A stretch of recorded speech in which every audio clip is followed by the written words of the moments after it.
Hi, everybody, and welcome to this podcast episode.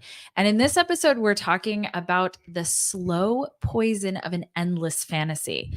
Now, my name is Elizabeth Ann Stewart. And my name is Dr. Ross Stewart. We are related. Yes, the father daughter team up in here. But we're talking about this because it is particularly insidious.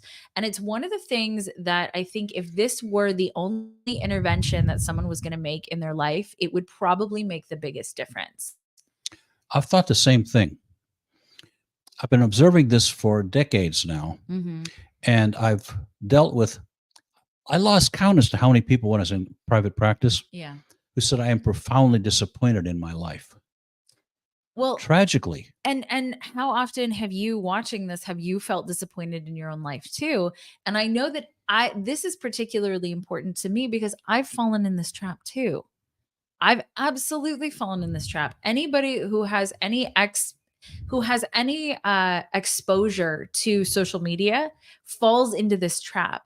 And I think it is, there's all this talk about social media and it's the dopamine hits and it's all these things. And that's true, right? Social media is addictive. Your phone is addictive. Technology is designed for users to reuse it over and over again. So it is addictive. And if it doesn't, if right? it does, if it's not addictive, it has to change so it becomes Right, so addictive it so that becomes people addictive. make the right amount of money for it. Right. We got it. Got it. But why is it addictive? And people aren't necessarily talking about the fact that it is because the human mind works the way that it does. The human mind can't necessarily tell between something that's fake that you're imagining in your head and something that's real. And so let me give you an example of that. Okay. Imagine tasting a lemon. Like imagine the sourness of a lemon. Like you just put a big slice of lemon in your mouth. All you have to do is say the word, and practically everyone who's ever eaten a lemon Right. starts to salivate. Starts But to there's no lemon salivate. in the room. There's no lemon in the room. Think about someone you hate. Think about someone you hate. Think about the time that they wronged you. Are they wronging you right now?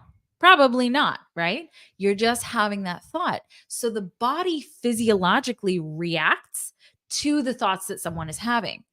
And so your body can't necessarily tell the difference. Your body and your mind can't tell the difference between something that you're imagining and something that's real. But there is a very clear difference between something that you're imagining and something that is real.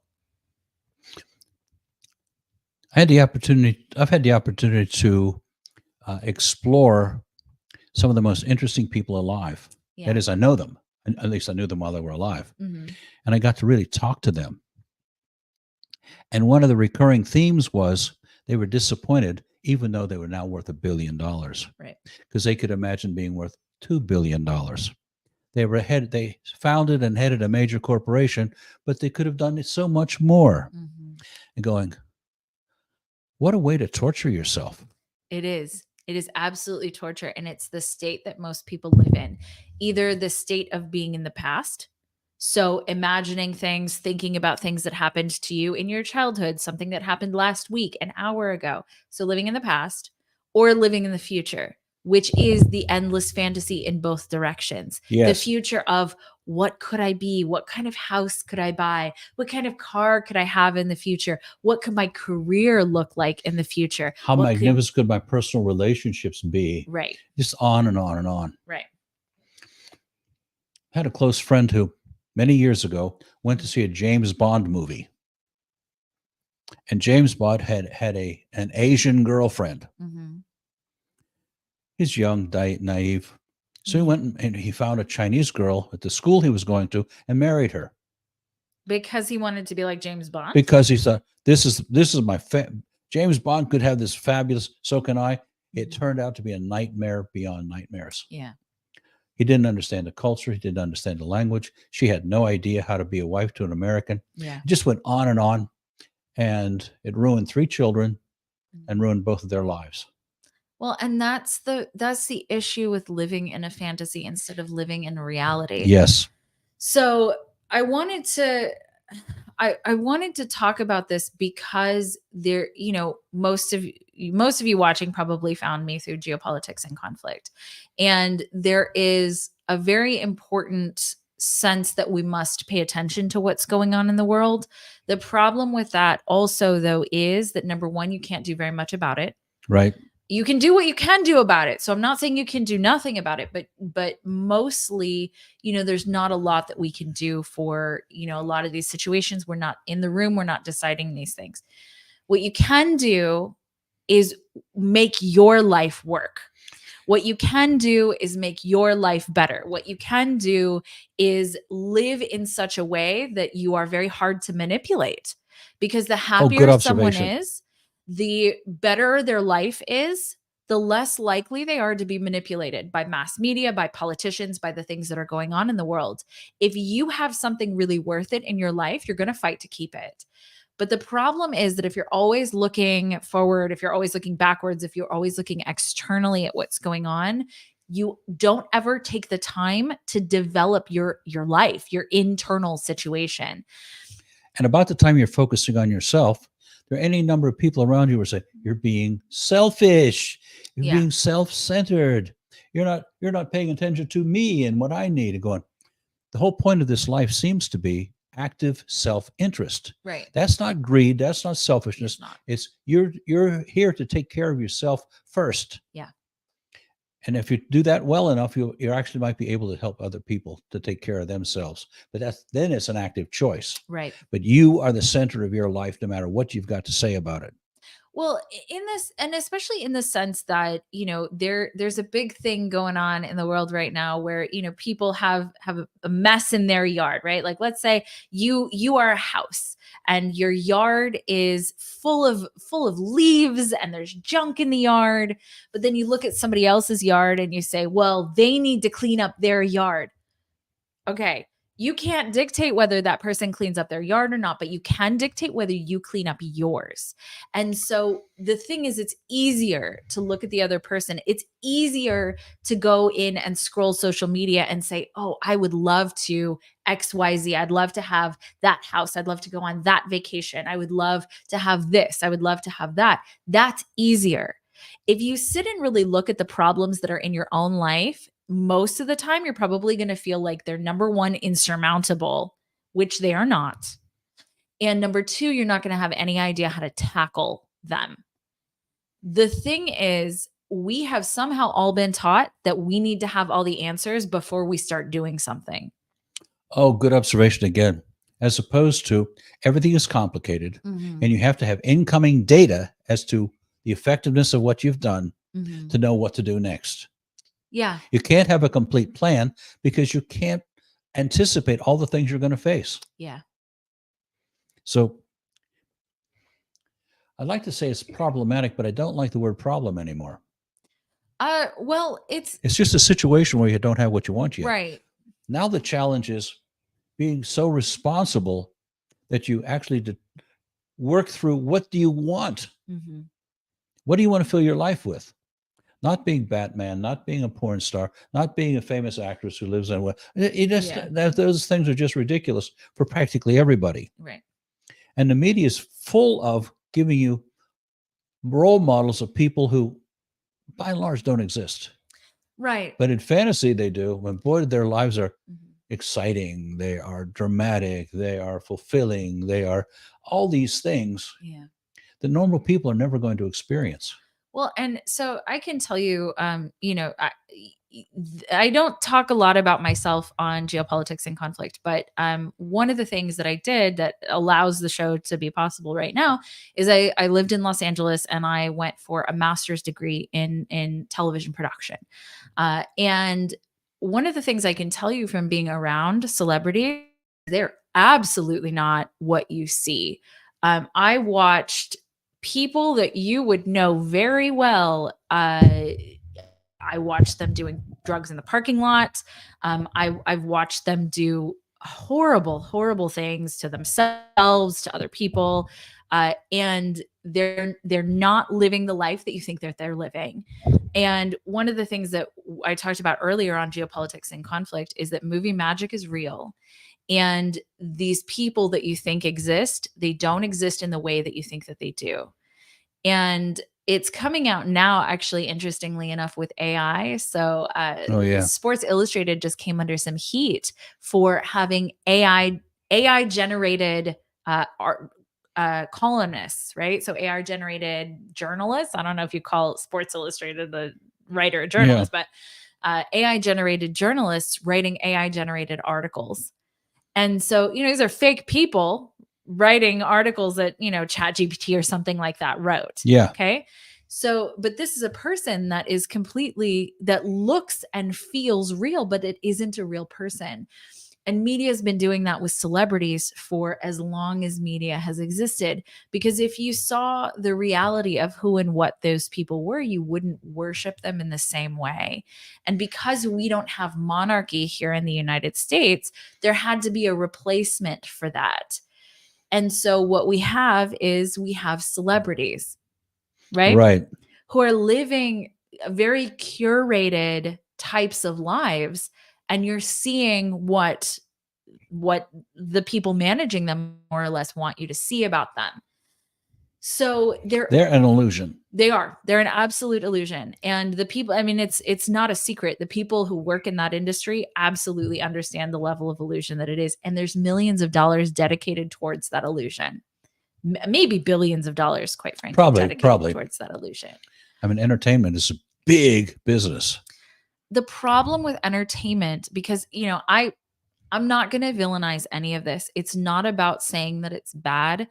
It's about taking an honest look at, if you are distracting yourself and entertaining yourself, what are you not building in your own life? That is the question.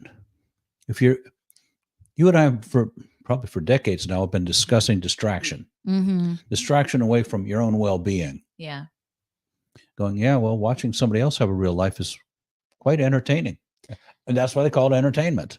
Well, and because you get to experience those emotions vicariously through that person, but they're not yours. Exactly. And you said it before, the unconscious mind registers these synthetic experiences as just as real as when you have it yourself. Right. But then you go back to your regular life, which is profoundly disappointing. Yeah. You're not living on a yacht. You're not eating gourmet food in Paris. You're not doing all of these things. You're not doing them by and large. Right. Because you have to work for a living, or you've got kids that you need to take care of, or you're managing a mundane life that isn't full of excitement every minute of every day. Right. Now, how do you maximize that? Well, not by watching this glorified life that doesn't really exist for very many people. And it doesn't even really exist for the people who are living it at the time, right? I know from making content, it looks a lot more glamorous than it is, right? Oh yeah. We put this studio together, right? Out of I guess sheer willpower, right? Right. So the biggest issue in living your own life is that it's complex, right? Is that it's complex, it's messy, and most of the time you don't like what you experience, at least until you get to a point where you have built something that you do really like. Yes. I'll share something personal for me, because it took me a long time to find my husband. It took me a lot longer than I thought it would. But one of the things I fell into the trap of was this endless fantasy of what a partner should be. And I found that as a similarity among all of my single friends. And I found that as a difference in all of my happily married friends. So because it took me longer to find my partner than most of my other friends, I really got to watch this play out, because there's a sense of safety in the fantasy. Because when you're watching a movie, for example, let's say I love Lord of the Rings and The Hobbit. Okay. I'm a big, big fan. So when you're watching The Hobbit, we just rewatched The Hobbit. That's an adventure that you can go on from the safety of your own couch, right? The problem is that translates into parts of your life. Right. Right. So watching or looking for the perfect person, the perfect partner, the perfect man, the perfect woman. I watched a clip on Instagram the other day where a woman was talking about that if a man is not a double alpha, she's not interested in him. And I was like, first of all, what is a double alpha? Right. But it's that sense of, if I get a double alpha, that's when I'll be happy. If I get this type of person, that's when I'll be happy. The problem is you very rarely know accurately what type of person that is. And you're going for what's on paper that you should want instead of the human being that's in front of you that is quite frankly going to be messy, but is going to give you an experience that you may not have even imagined was possible. And there's such people come up with this ridiculous criteria that we know where they get it. Yeah. People talk about it constantly, and the media is full of it. But if you're not happy before you go into it, you're not going to be happy when you're there. Yeah. Even if you find it, it is not the solution to your core unhappiness. It is not. You've got to be satisfied and happy and living life on your terms, not dependent on someone else to come along to help live your life, help you live your life at a much higher level. You got to be doing it yourself right now. Right. You know, we talk about this radical responsibility as a constant theme. Yeah. And it's like, you've got to be responsible for everything that occurs in your life. And you say, well, that's ridiculous. I'm not responsible for everything that occurs. Well, you're responsible in a way that you get the consequence. Yeah, absolutely. You get the consequence, whether you say you're responsible or not, whether you take responsibility or not. You're the one who has to live with the consequence of that stuff. Absolutely. And so you have the ultimate accountability. Yeah. Whether you claim power in it. You and I have talked about this for 30 years. Yeah. Or something like that. You're not that old, so it's probably more like 20 years. But we've talked about it for a long time. Yeah. The only power place is to determine what you want and actively go get it as a dedication, because you're responsible for your own experience. Right. Now, do we make dumb mistakes? Yeah, well, you can call them. God, yes. You can call them we can call them dumb mistakes. We can say they're learning experiences to know where I want to go and where I don't want to go again. And that's what they are. That's what they are. That's accurate. And I think that if societally we actually thought of them in that way, we would be much gentler on ourselves as we learned and experienced this stuff. Graham Hancock says, and I believe this in every single sense, that we are a species with amnesia. If you really think about it, we're on this planet for a very short amount of time. We come with very little knowledge, and the connection that children have to the spiritual is very often beat out of them at a very young age. Oh yeah. The connection that children have to the other side, because they just came from there, right? The connection that they have, they're told, oh, it's not real, you're making it up, it's imaginary, by adults, where the same thing was beaten out of them as children too. So we have no real understanding of who and what we are and where we come from. And human beings overall, especially watching geopolitics and having that primarily be what I do, very rarely is the question actually asked of who are we? Where do we come from? And not in the sense that any of the religions have all the answers, because I think right now, the majority of people, especially in the United States and in the Western world, are finding that there is quite a lot of human flaws that have been put into religion over many, many centuries. And so where do we come from? Where do we go? And what are we here for? And what are we here for? The question that I get the most, that people who come to see me one-on-one, the question that I get the most is, what is my purpose? What am I here to do? Because everyone has a sense that they understand they're here to do something, but we societally have no way for you to figure out what that is. Especially when the emphasis is conformity, work for somebody else and they benefit more than you benefit. Yes. And anything you do on your own, I've said this before, you're called selfish. As opposed to, I like this word, active self-interest. Yeah. Backed up with making a clear decision that you're here for your own life, to maximize your experience, and then a dedication to, I'm going to find out what makes my life work. Remember the thing about more or less? More of it or less of it. Absolutely. I've been preaching that for a long time. And I have people come back years later and say, I've had that be my guide. Yeah. I've journaled about it, and here's the result. Yeah. They actually know what they want. What a concept. They Mhm. didn't go through life deaf, dumb, and blind. They went through sorting through, Yeah. what do I like? Yeah. So what do I want to move toward? Because everything is about go get what you want. Right. Go have the experiences you want to have. Okay, so this experience didn't turn out the way I thought. Okay, well, Mhm. next. Right.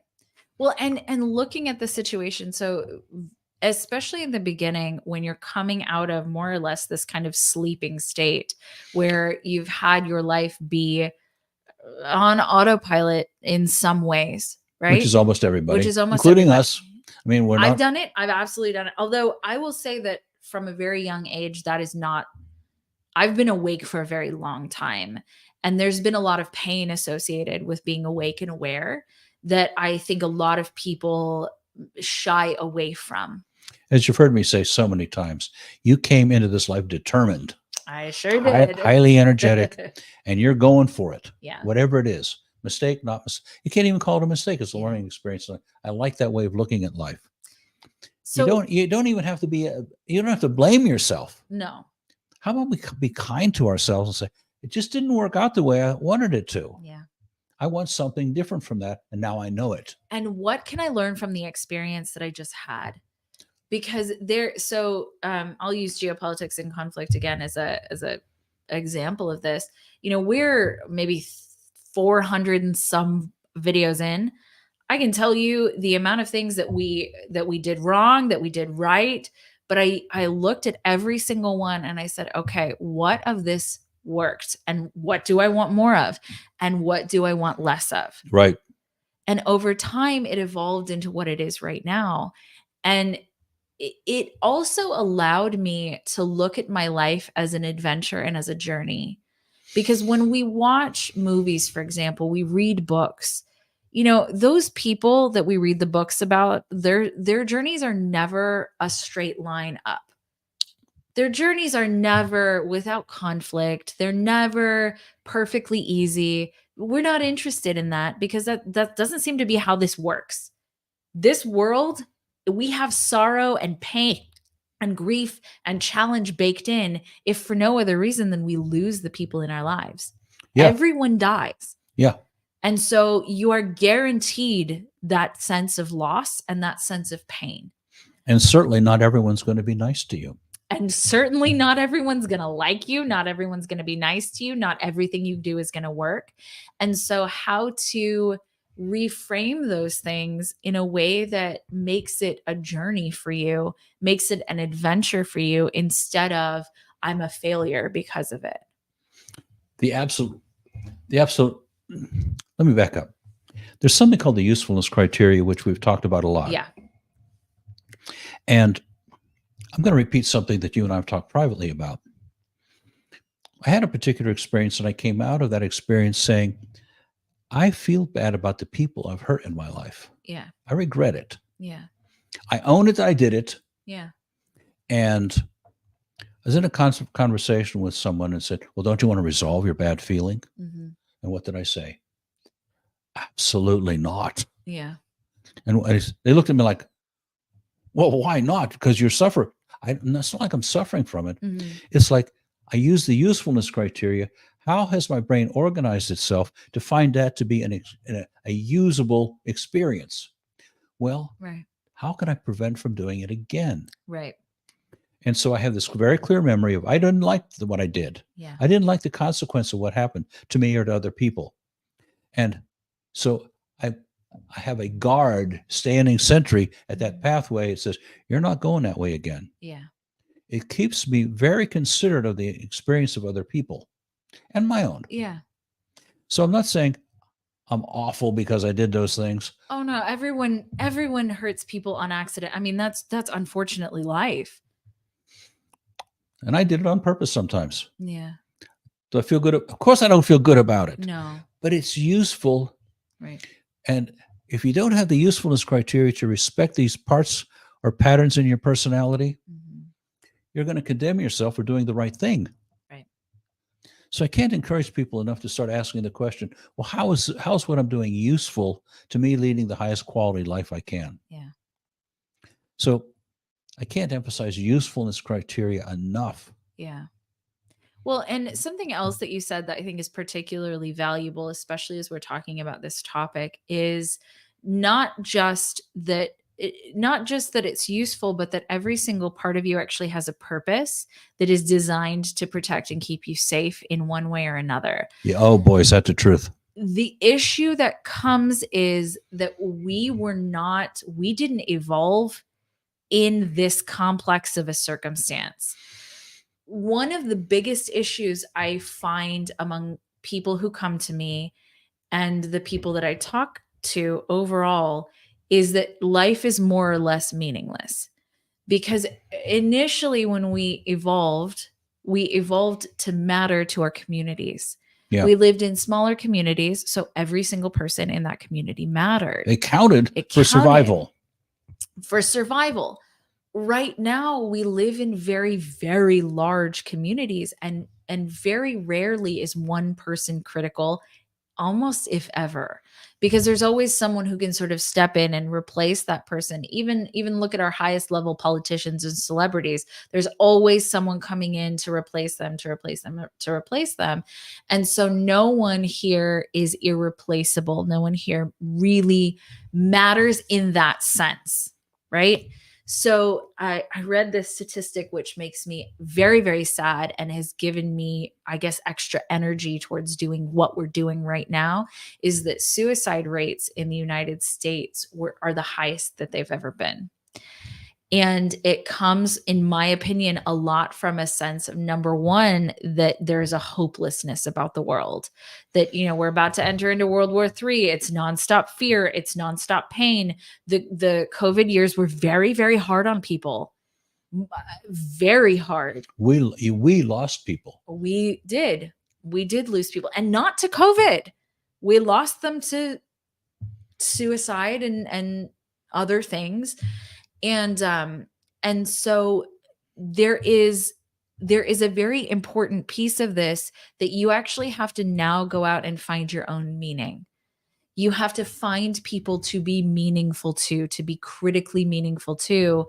And it has to be people, because there's also this sense that, I can do it alone. I'm alone. We have a very loner mentality, but we're not designed that way. So you have to go find what your contribution actually is to other people and to the world for your life to work. And I'm going to go ahead and say that as a blanket statement. Every person that has come to me looking for their purpose, it always has to do with protecting the world, the earth, physically the earth, or other people. I haven't had this conversation since yesterday. Mm-hmm. And it goes like this. I was talking to a group of people, and I said, it's clear to me that whatever I do has to benefit me. Yeah. And as it benefits me, I want it to benefit other people as well. Right. Because I care about them. And because benefiting them benefits me. Right. But I'm the center of it. It's not like giving it away. It's like sharing something. Right. Oh, and they share it back. And so we are socially connected. We are a gregarious species. Mm-hmm. We used to live in tribes. Yeah. Now we sort of live in tribes.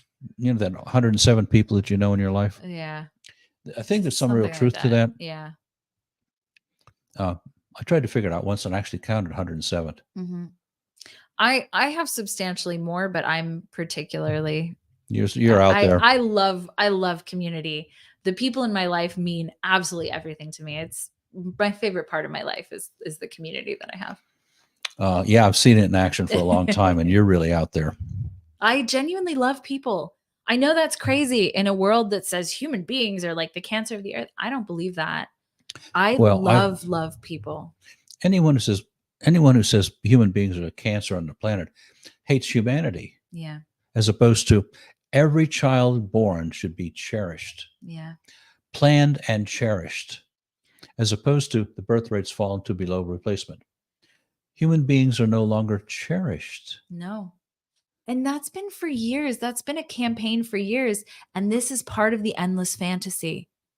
This is part of the endless fantasy, saying that your life, the way that it is, isn't enough. That you always have to be something more. That a human being doesn't have any inherent value in themselves. And I don't believe that. Well, I've come to believe that the purpose of life is to become ever more aware, ever better at taking care of yourself. And it's like the universe is evolving in that direction. Yeah. I saw this quote. I think I told you about it. I can't remember. You and I talk a lot. We do. But it was an alien came and observed human beings and then announced to humanity that how sorry they felt for them. He said, "You're so full of potential and you're wasting it." Yeah. And going, look at the war machine. Oh, Cut God. me a break. Look at 90 million Americans, bordering on 100 million Americans, live either in poverty or paycheck to paycheck. Yeah. I mean, absurd. And the number of people who are patently unhappy, As almost everybody. it's almost everybody going, no wonder the aliens said what they did. Yeah. Your potential is being wasted. And even those that are benefiting financially from wasting human beings, they're just as dismal as everybody else because I meet them. Yeah. I have two. And it's actually interesting. There was this is a personal story from my life, but I knew a man who has since passed, that he had $500 million, right? He was worth $500 million. And this man looked like nobody had ever loved him in his entire life. Like he was fallen. His face was fallen. And I remember talking to him, and he was talking about a pair of boots. Now, granted, I know how much this man is worth. Okay. This man is a lot of money. He's talking about a pair of boots that was like $200 or something. And he looked at them and he said, "Oh, I can't afford that." And I said, "What? If anyone on this planet can afford a $200 pair of boots, it's you." But he was still stuck in growing up as a poor kid. Yeah. He had never gotten past the demons that haunted him as a child, because what he focused on was external growth instead of the internal growth. And he was living in the endless fantasy, the fantasy of, if I buy one more company, then I'll be happy. If I do one more thing, then I'll be happy. If I find a perfect woman, if I find a perfect man, then I will be happy. Right. And I think he had been divorced like 3 times. I mean, it was, if I find the next thing, right? And social media has facilitated that to an extent that I think is very unfortunate for humanity. And humanity's got to wake up out of the comfort, because asking yourself, do I want more of this or less of this, is very sobering. The only way I found that this works is not to ask the question, but write it down. It's called a journal. Yeah. I have one. I have one too. And I've had it for years. Mm-hmm. And I like going back and reading it. It's very sobering. Yeah. It makes me laugh sometimes at myself in the past. Fondly, but definitely laughing. Well, I found that I had to change models for looking at the world. Yeah. When I saw us facing the same thing month after month after month with no resolution. So I'm doing something that's not working. Mm-hmm. So I started searching for something that did work. Yeah. And some of the solutions I found were remarkably uncomfortable. That's sort of the thing, is that it actually is remarkably uncomfortable to have to live your own life. And it doesn't end up that way over time. As you get better and better at doing it, your life changes in a way where it's not uncomfortable most of the time. But if you haven't been living this way, and if you've been more or less asleep, when you wake up to your life, it's not pleasant.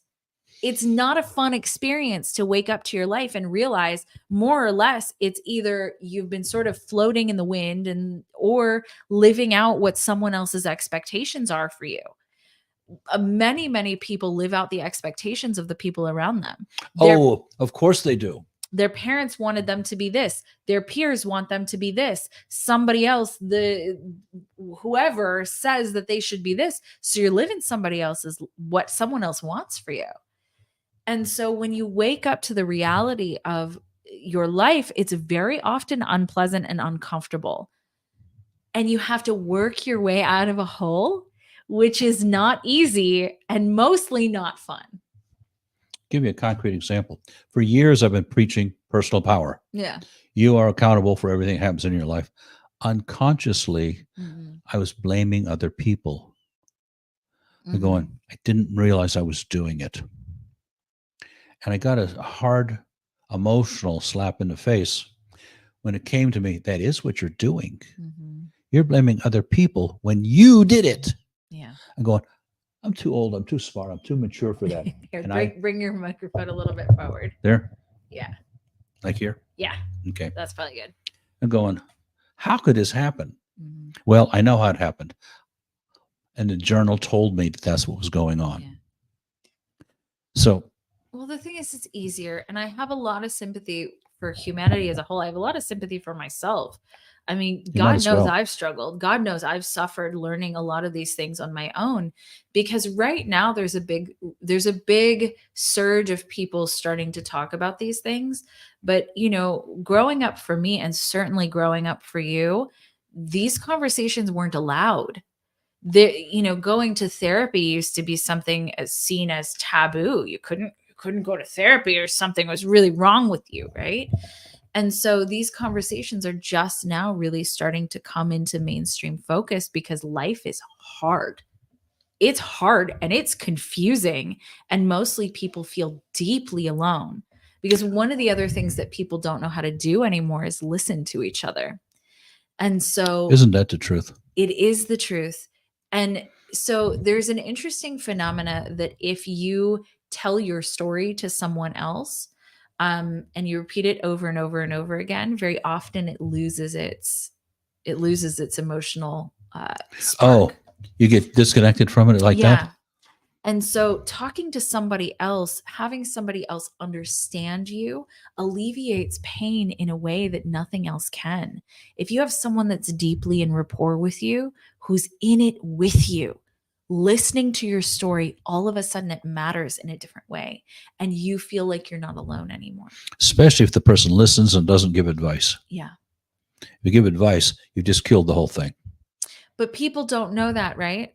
They don't know. That's not a taught behavior. For sure. People are in a caring way. They want to help you solve the problem. Right. That they're not going to help you solve the problem. Well, in the sense that somebody external to you can never come up with the best option for you. Yes. You have to you're the one living in your life. Nobody else is living in your life. They may be very close to you, but they're not living in your life. And so the person who is the best expert on your life is who? Is you. Now, absolutely right. And then you have to know how to ask yourself the right question to get an answer, because you might have the answer inside of you readily available if the question was asked appropriately. Right. And the question is, what do I want to experience instead of this? You're right. And then how do I get it? And then follow it once you figure out what you want. Matter of fact, once you figure out what you want, there seems to be automatic mechanisms in your being that say, okay, let's figure out how to get it. Yeah. Because I now have a direction. Right. And it seems to me that's what our brain is really all about, solving these things, helping us get what we want. But we have to know what it is. That's why more or less of it and less of it is so critical, and journaling is so critical.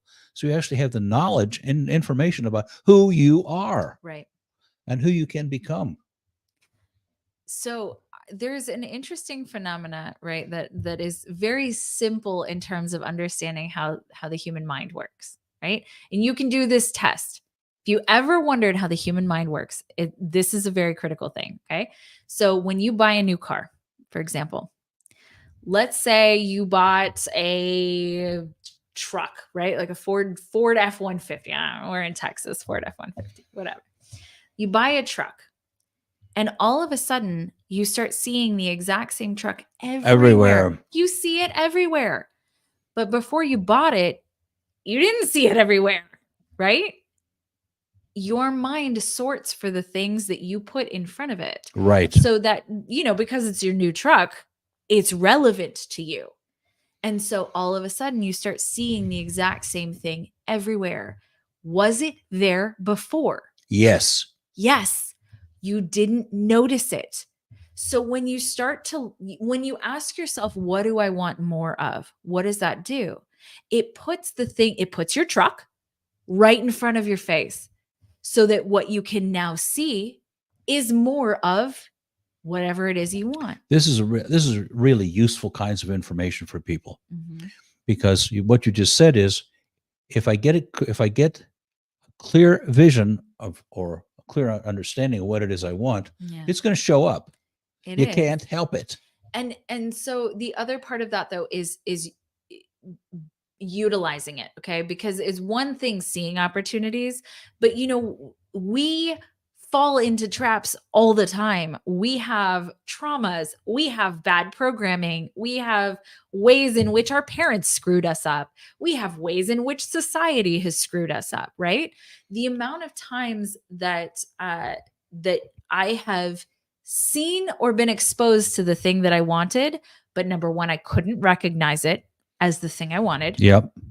And I could not not take advantage in a bad way, but I could not utilize it. I could not. You couldn't have that incorporate it in your experience. life. Right. I couldn't incorporate it in my life. There is an understanding that I came to years ago. That is that you have to be the person who is able to have that experience. If you are living in regret, if you are living in whatever your traumatic patterns are, very often you're not going to be able to actually experience or utilize the thing that you want that's in front of you. Very often, so this happens, it's an interesting phenomena with people who have won the lottery. So the amount of people who have won the lottery and then lost it all plus some and ended up bankrupt is most of them. Why? They didn't deserve it. Something inside of them said. Right. Something inside of them didn't earn it. So they were not the person internally who was able to keep it. There's this whole thing about identity. Yeah. And a couple of pieces to it. Yeah. We have a particular way we each individual have wired ourselves together to be who we are. Mm-hmm. And one of the things about suicide is whenever I am who I am, when that starts to crumble, the body kills itself. Mm. You're going, what? Yeah. It's identity. And it's I'm a poor person with no luck, but they get the lottery. Yeah. And they're still a poor person with no luck. Or, this guy who was worth an enormous amount of money, who still looked at himself as if he were the poor, unloved child. If you do not upgrade your identity, and if you do not grow as a person, the things don't stay. If you get them, they don't stay. Whoever you were at age 7 is who you are at age 47. Unless you work on that. Unless you take strong action on it. Yeah. I get it. Yeah. It's so obviously true if you talk to a lot of people. Mm-hmm. It is absolutely true. And if you've ever encountered anyone that you think is acting kind of like a child, it's because they are stuck at that point in their life without the dedication to growing past that. And something to keep in mind is everybody has parts of their personality that got stuck at some earlier late age. Yeah. And those things can be very powerful in terms of what they do. Yeah. How they motivate you, what they require you to think. Mm-hmm. And so it comes back to, we're talking about the fantasy. Yeah. What happens when those parts are you don't deserve it, you're not good enough, whatever. And then they have this synthetic experience of the fantasy. Yeah. And they want more of it, but they're never going to get it. So I want to, in terms of the endless fantasy and in terms of talking about getting what you want in life, because ultimately, once you've gotten past the guilt and shame of saying, well, I don't deserve what I want in life, which don't even get me started on where that came from, because there's a lot that religion has done. There's a lot that society has done to tell people that what you want in your heart and in your soul is wrong. Okay. I think that is ridiculous. And I think that is deeply harmful for humanity. I agree. Okay. The things that you want in your soul, in your heart, those are things that you are meant to express in the world. Okay. So I think that that is critically important, and you cannot give from an empty cup. You cannot. So if you do not receive the things that matter to you, how many people have you seen in your life give and give and give and give and not allow themselves to have the things that they needed to nourish themselves, and became bitter and started harming other people? Because the person who will harm you the most is the broken, desperate person who told themselves that they could not have what they wanted in life. That is the person who's going to hurt you. It's like they say, no one is going to criticize you who is more successful than you. It's only people who are less successful than you who are going to criticize you.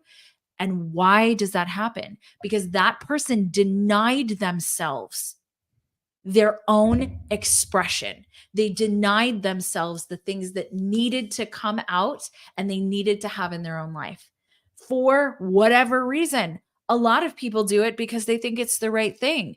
There's a whole set of people, and I was one of them, that believed that my suffering helped those who suffer.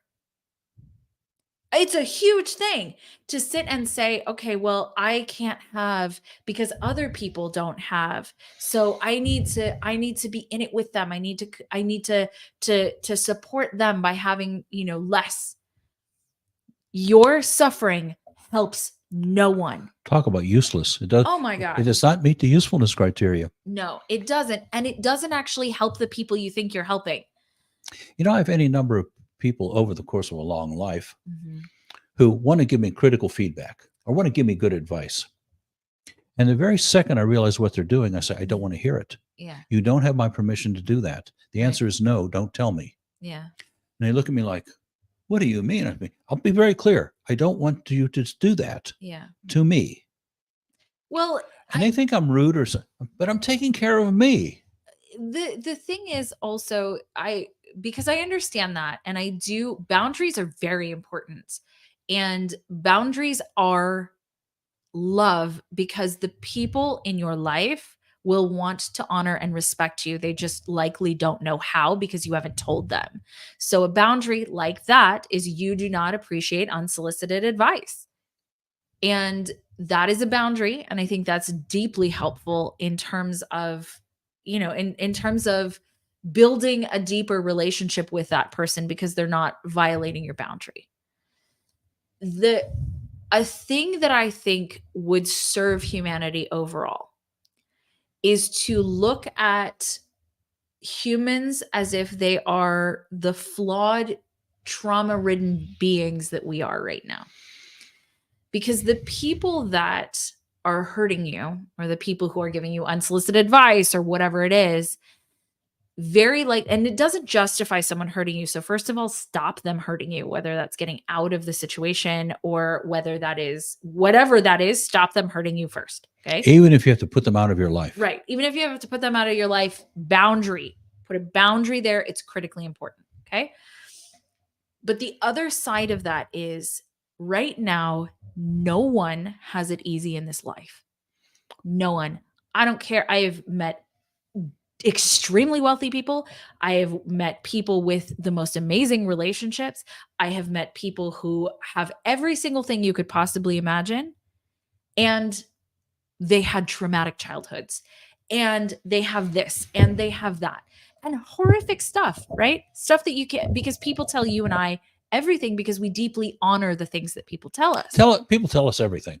Because we honor it deeply and honor who they are. And it signals we are listeners. And I do genuinely with respect. Want to listen to people. Yes. So looking at someone's behavior, I had someone come to me once and they said, my husband is a narcissist. Okay. Now there are really narcissistic, dangerous people out there. So for sure, a lot of them too. If you are genuinely dealing with a narcissistic personality, just get out, take care of yourself. Okay. But a lot of the time, someone will say someone is narcissistic because they don't understand their behavior. Yeah. Okay. And in this case, I knew both people, and this was not a narcissistic person. Okay. This just wasn't. And I had known both of them for years. And I knew a lot of what the actual problem was in that relationship. But because the wife was looking at her husband as a narcissist, she couldn't see the actual problems that were in the relationship. She couldn't actually see what was causing that behavior. And she couldn't see where she was also facilitating that behavior continuing. Which means she was not going to find a way out of it. Right. And so there are obviously extreme situations, but that's not what we're talking about. We're talking about more or less the everyday situation. And looking at a human being for the traumatized, flawed person that they are allows you to see them as a human and not as someone who is supposed to be perfect. Or not as your pathology. Or not as you expected them to be. Yeah. How about we discover who's really there? Right.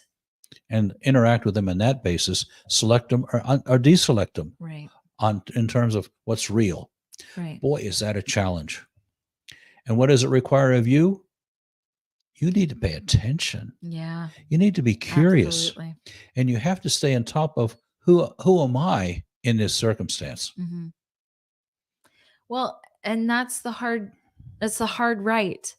So my husband is former military, and they say in the military, which is surprising to me that this is a saying in the U.S. military, to be quite frank. But there are many, many good people in the military. Absolutely. Oh my gosh. So the hard right or the easy wrong. And it is hard to listen to another person where they're at. It is hard to look at their point of view. It is hard, especially if it goes against what you believe. But everyone has a reason for believing what they do. Now, I may not agree with it, and I may think it's fundamentally wrong, and I may think they're a monster, and I may think all of these things. And obviously, this is barring the extreme, because there really are extreme psychopaths. They're extreme narcissists. So I'm not talking about that. I'm talking about the average everyday person who you're going to have agreements and disagreements with. The average everyday person has a reason for feeling and thinking the way that they do, regardless of what you think. And if you look at them and you say, this is a human being who has a reason for what they're doing and why they think whatever it is that they think, or why they've done this to me, you can all of a sudden see them as a human, see them as something real, and have more compassion for them. This brings us right back to what our theme is. If you're having a real life with real other people, yeah, and you're paying close attention to your own life and making sure it's working, yeah, the chances of being in a fantasy are getting slimmer and slimmer and slimmer. Yeah. The chances of you distracting yourself with whatever, because there's a lot of ways to distract yourself away from your life. The opportunities are still there, but you select it not. Mm-hmm. So we're really talking about how to really genuinely connect first yourself, yeah, and then to other people as the ultimate way of living life on your terms, living a quality life, and getting as much happiness out of this experience as you can. And living your life, not the life that somebody else tells you should live, not the life that social media says you should live, not the life that your parents said you should live, but your actual life in this moment, because it's the only thing you've got. You don't have the life that your parents told you to have. You don't have the life that social media shows. You have your life. And that's the bottom line. It is. And it's a way to, what is the phrase? Let me see if I can pull this out. The way to minimize your pain is to disconnect from your own life. Yeah. Well, that happens to be true to a sense, But then you experience the ultimate pain Mhm. of being disconnected From and your being life. alone, Yeah. as opposed to being able to listen to other people, being able to connect to them, Yeah. knowing your own boundaries. All of these things add up to the best quality life I can have. Yeah. Imperfect. Imperfect is an almost useless word anyway. Yeah. Perfect doesn't exist. I don't know how that got perpetuated. I don't know why, but that's not something to strive for anyway. Well, I think that organized religions and social control had a lot to do with that, I think so too. because we have examples of perfect beings. Forget that. But no, you don't get to be one, and I don't get to be one, and nobody Right. else we're ever going to meet gets to be It it. gets to be a perfect human. As opposed to know who you are, Hmm. which is effort, Yeah.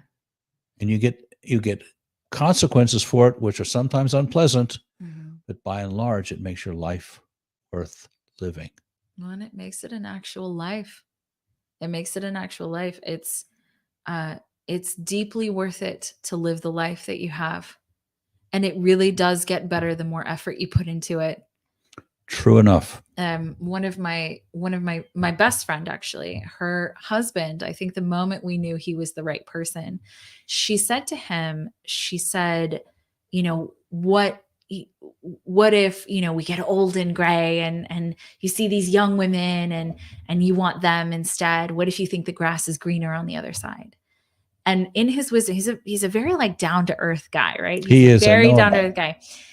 And so you wouldn't really expect this wisdom out of him, but sometimes it pops. And he said, the grass is greenest where you water it.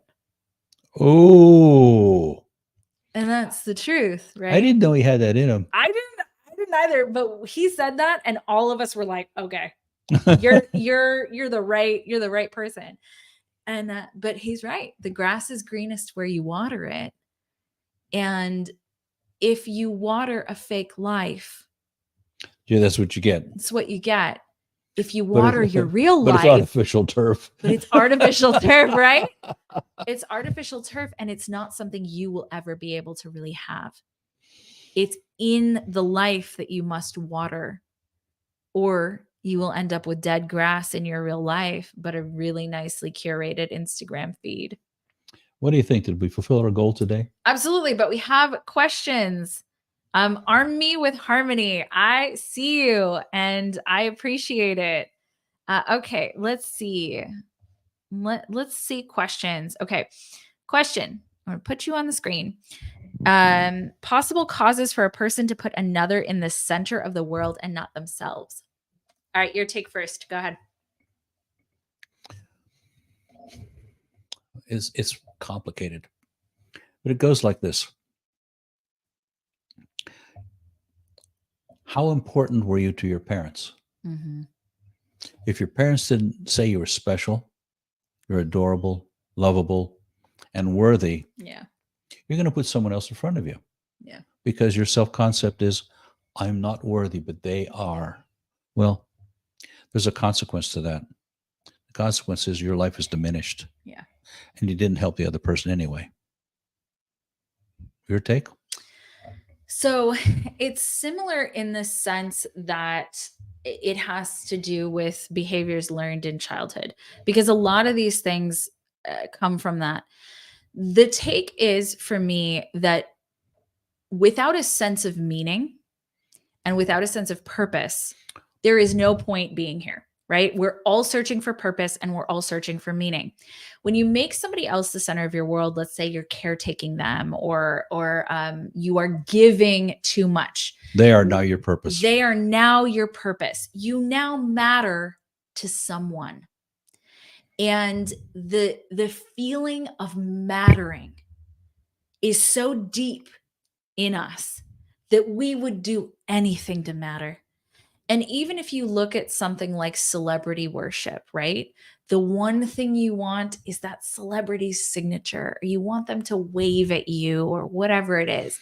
Or, people who have met celebrities, name drop all the time. Why? Because if that person notices me, then I matter. I had a hilarious experience with it. I was walking in a sidewalk at an airport, and President Gerald Ford drove past. Mm-hmm. And I saw who it was, and I waved to him, and he waved back. I said, well, "This is really cool." He waved to you. You must be very important. But I also don't mean to downplay how important it is to matter, because I think that's a brilliant point. It's critical to who we are. And if you didn't matter to your parents, the likelihood of your survival is extremely low. It diminishes dramatically, for sure. So there's mattering is critical. And so we all find ways to matter in a world that tells us we don't matter. And so but it is important to pay attention to how you're expressing that in the world, because the people that make other people the center of their world, I find that they don't end up mattering as much as they think they do to those people. But it's temporarily solves the issue, though. It does. They feel have purpose. Right. Okay. And one more question. I live in an area where the logging of trees to build our society caused the near extinction of a bird. Are we not dependent upon the extinction of other species? Okay. This is all right. Your take first. I'm not going to touch that one. I can't stand too close to the degradation of the planet. I watched it for too long, and it hurts me too much. I no longer pay attention to it. Here's my answer to this. Okay. You and many other people find that to be unacceptable. For human beings to be causing the extinction of other species is unacceptable. But here's the deal. It's not most people. Most people are not okay with that. It is a small handful of people. Now, for whatever reason, I don't know what that reason is. For whatever reason, who we have in power right now is people who do not have humanity's best interest at heart, and who do not have the planet's best interest at heart. But I want to actually lump humanity and the earth together in that way. They don't have our best interest at heart either. Right.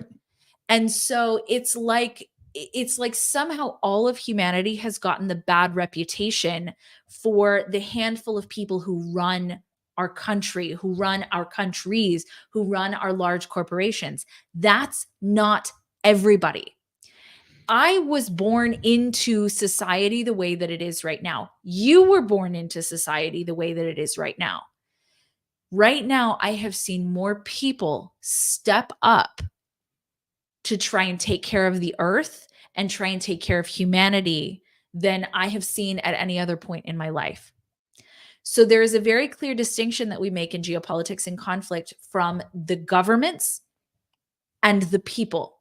Right. And if you think that we are the ones who vote in our governments, wrong. Henry Kissinger, who most people will consider a monster for what he did in Cambodia, and many people. In fact, I don't know anybody who looks at what Henry Kissinger did over the course of his career and says that guy did good for the world. He did not, objectively. Okay. Who voted in Henry Kissinger? No one, because he was not a voted in official. So but as a society, what we do is we don't allow that. So if there is a situation, like, for example, if you live in an area where mass deforestation is happening, for example, you might take it upon yourself to do something to change that. You can go to your city government. You can go to the company itself and say, hey, look, this is what you're doing. Start a social media campaign. And many people are doing that kind of thing. Thanks to social media, the people that we disapprove of can be exposed. And that's the thing. And it can go viral. Humanity has been kept in the dark for so long. Forever until now. Forever until now. Because a lot of these atrocities happened in parts of the world and still happen. A lot of the atrocities happening right now in the world we don't hear about. We don't know they're happening. So you can't sit there and say humanity is evil. Certain parts of humanity are absolutely evil. Absolutely. But that is not the majority of people. And that doesn't mean that all of humanity is bad. It's like looking at one rotten apple and saying all the apples are rotten. No, that apple is rotten, and that apple is responsible for its own behavior. I like the idea of this woman who wants to be empowered. Yeah. Social media, start a campaign. Right. I don't know of anything that is as powerful in terms of reaching potentially millions of people at no cost who could make a difference. Well, and it's Because if it's in the United States, yeah. endangered species, there's parts of the government that are actually devoted to doing something about it if they know about it. Yeah. So I vote for her personal empowerment. Well, and that's really the deal. Is, to me, the biggest lie perpetuated on humanity is, number one, that humanity is evil, because I do not believe that. I believe certain humans are evil and you need to deal with them appropriately. And the second is that humanity has no power, because we do. It is the few versus the many. And it's interesting to look at all of these different distractive campaigns of, China is bad and Russia is bad and this group of people is whatever, and this group. It really isn't. It isn't, oh, we're indifferent. We're all different, right? There really is a small group of people who are more or less dictating what life is like for the rest of us. And it really is, if there is going to be a difference, if there really is going to be an us versus them, it's them.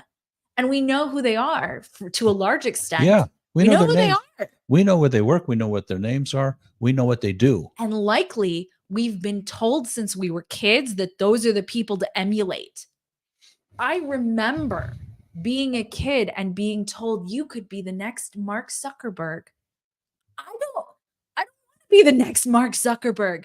I don't want to be the next Bill Gates. Jesus, like what we found out about those people since. But that's not what we were told to be. We were told to emulate those people. And now, as they're becoming, we're becoming exposed, it really is, there's a group of people who are deciding life for the rest of us. And somehow we were told that we don't have the power. We do have the power. We have the power to say no more. And it's very interesting watching the narrative in the current conflict that's happening in the Middle East, because the narrative was not controlled for very long. Yeah. Because now we have social media. Now we have people who are asking, especially after the Ukraine conflict, are asking, what is the truth here? And so we do have the power. And sharing shows like this, sharing shows like Geopolitics and Conflict, allow ideas to spread even further and allow you to realize you're not alone in wanting the world to be a better place, in wanting the world to have peace. Shocking. You want everyone to be personally empowered to live a quality life. Shocking. Right. And me having a quality of life actually helps other people have a better quality of life too. Even if it didn't, this is the life you own. But it does. I agree. It does. I completely agree. I don't want to put that equation out as a blanket statement. Yeah. Because your life is about you. Now, does it benefit others? Right. Oh, without a doubt. Right. But that can't be the primary focus, because you are the primary focus. Or if you bring people into this world called children, now you have an obligation to make them powerful people. Right.